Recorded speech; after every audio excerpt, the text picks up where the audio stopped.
You and Bricc Baby got some other stuff going on, bro. You always have to include some kind of Bricc Baby narrative within the first 5 minutes. You know what? This is my fault. I almost tweeted out Wack 100 got good pussy.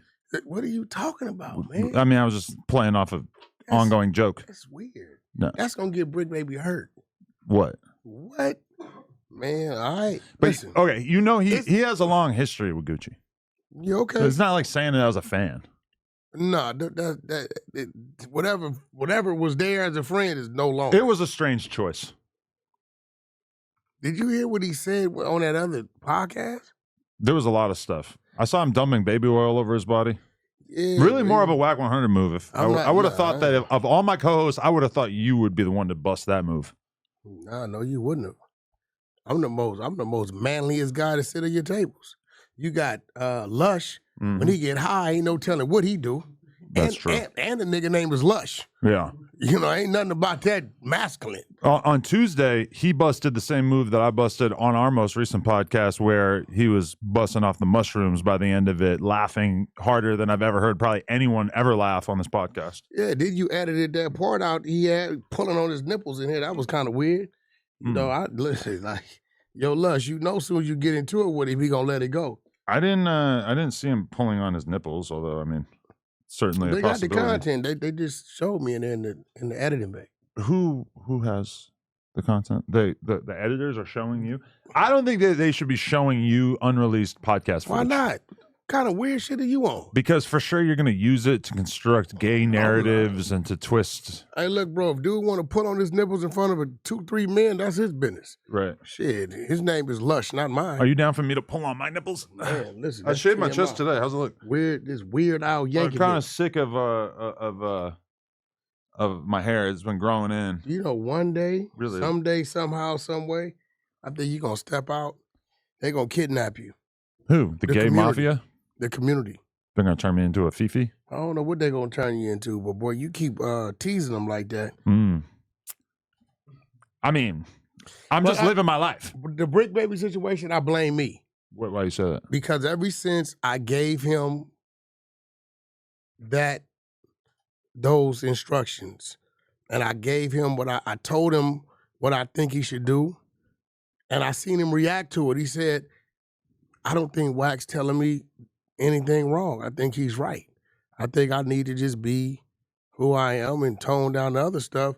And from there, he went crazy. Doing a great job of talking about it. On the podcast that we did the other day, there was a few on Hood, on 6-0. It's been a lot less. A little less, but it's still there. Yeah. It's not a clean break. But he's doing a great job at what he's doing. Right. See, I believe Bricc Baby knows that the bomb is coming. What's the bomb? And right now, he's tapping into a whole nother crowd that doesn't care about certain things. So his gay fan base will already be waiting in case it ain't even about the gay fan base. Exposed. It's kind of more like the download fan base. It's just the other fan base that just cares about that he's a black dude with tattoos on his face that we think is funny, and he says these things, and we think he's cool. I was blown away by the Gucci Mane has good pussy thing. Yeah, just we're not because doing that. We're not saying that's something that I in all my gayness and all of my homosexuality, I never would have thought of that. And then he is out here really gangster and he's dropping that kind of bomb. I don't know. I was kind of impressed, even though, you know, it's like you really know the guy. So I feel like it is a little weird. Like when Orlando Anderson is saying that, or excuse me, Orlando Brown. When Orlando Brown is saying that Jay-Z has good pussy.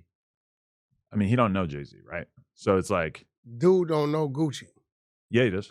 He know of Gucci. No, he used to be around him all the time. Ain't no way he know Gucci disrespecting that man like that. That whole era of Atlanta, Pee Wee Longway, Thug, he was wrapped up in that whole He don't scene. like Gucci. Yeah, they don't get along. Yeah, Gucci dogged him out. What define dogged him out? Gave him an issue. You know, Gucci was running around kind of wild. He kicked him out of the studio. Yeah, but he kicked him out with force. You think he kicked him in the ass? Yeah, he applied that iron to that cranium. No, I don't know about that. That's a fact. Did you watch the Swamp Stories about Bricc? Yo, bro, that dude couldn't stand it. He couldn't face Gucci back then. Come on. Gucci ain't no walk in the park, bro. Neither is Zaire. Bullshit. That's why his name is Zaire. What? He was just born that way. That's just his I name. know he was born that Cash. way. Born a bitch. Okay. No, that's a low blow. No, it ain't. That goes to the cranium, where Gucci Man applied the steel. You're saying that Gucci Mane pistol whipped Bricc Baby. I'm saying that Gucci Man applied the steel to the cabeza, a.k.a. the cranium, and gave him a swift kick to the ass. First of all, how could a motherfucker kick you out the studio and you don't feel disrespected? Can't nobody kick me out of nothing without that studio going up. Why? That's You can't just get kicked out of the studio? See, you thinking as a white guy. Yeah. We talking about Bricc that alleged supposed to be who he's supposed to be. Nobody could kick, ain't nobody around me you could just kick out of a studio without it being a problem. That's a fact. He asked them to leave. What? You could just ask somebody to leave. It's not the end of the Gucci world. ain't asking nobody to leave back then. Gucci gonna say, yo, man, get your bitch ass up out my place of business, you hear? That's what he gonna tell him. I don't think he Gucci, said man, bitch everybody ass. knew that Gucci back then was extremely aggressive, extremely burnt out. And he was about that action. That's a fact. Like, let's stop acting like what Gucci was doing before he went to jail. Right. No, we remember. He was wilding. Yeah, Gucci not going to be sitting there, hey, you think you can leave the studio? No. It was him and Kid Ink. That's Mr. Ice Cream. Huh? But that don't, he was supposed to be doing a verse for Kid Ink. They didn't have his money. Gucci said, listen, I'm over it. Y'all got to get out of here. I'd be like, okay. Listen, if Gucci got up out his bed to come in there and do a verse and they pulled up and didn't have a bag, he ain't just said, he was a little irritated. There's such a weird rap thing that you have to have all the money before anything can happen. That's a fact. Like only in rap and like maybe drug dealing. It's called nigga business. I feel like you just made that up right now. No, that's a fact. What? But why does it have to be like that? In so many different ways of life, things that are being done, it's like.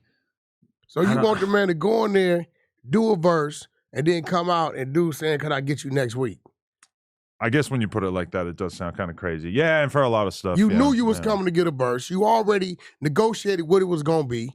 You knew what you had to have when you got there to get it done. Right. And you showed up anyway without it. But my thing is like, a lot of times we book somebody to do an interview and there's a payment involved. And like, from my perspective, it's like, you can trust me.